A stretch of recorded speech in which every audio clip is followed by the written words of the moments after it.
আসসালামু আলাইকুম। আমার বিএনপির ভাই ব্রাদারের জন্য একটাই আমার কথা, ১৭ বছর চান্দিনা ৭ আসনে আতিকুল আলম শাওন সাহেব কত ত্যাগ স্বীকার করল।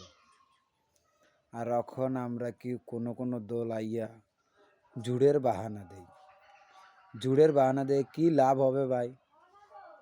১৭ বছর ধরে যদি একটা ব্যক্তি শ্রম দিয়ে ত্যাগ স্বীকার করে হামলা মামলার শিকার হয়ে একটা দল ধরে রাখতে পারে, আপনি কি ঝুট দেখাবেন যুগপৎ? ওই ঝুটটা আমাদেরকে দেখাইন না। ১৭ বছর আমরা শ্রম দিছি, আমরা হামলা মামলার শিকার হয়েছে আমাদের আতিকুল আলম শাওন সাহেব। তা আমি আশাবাদী চান্দিনার মাটিতে ধানের শীষের প্রতীক আতিকুল আলম শাওন সাহেবই আনবে। কারণ প্রত্যেকটা জিয়ার সেনা, আগেও বলছি এখনও বলি, এক একটা পারমাণবিক বোমা।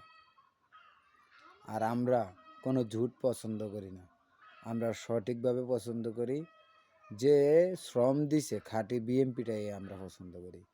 তো সবাই আমরা সকল বিএমপির ভাই ব্রাদারেরা একজোট হই, আমরা সবাই বলতে থাকি যে চান্দিনার ধানের প্রতীক আতিকুল আলম শাওন সাহেবকে দেওয়া হোক। আমরা কোনো ঝুট বিশ্বাসী না। ১৭ বছর ধরে আরেকজন ত্যাগ স্বীকার করছে, আমরা অন্য কাউকে এখন মানতে পারবো না।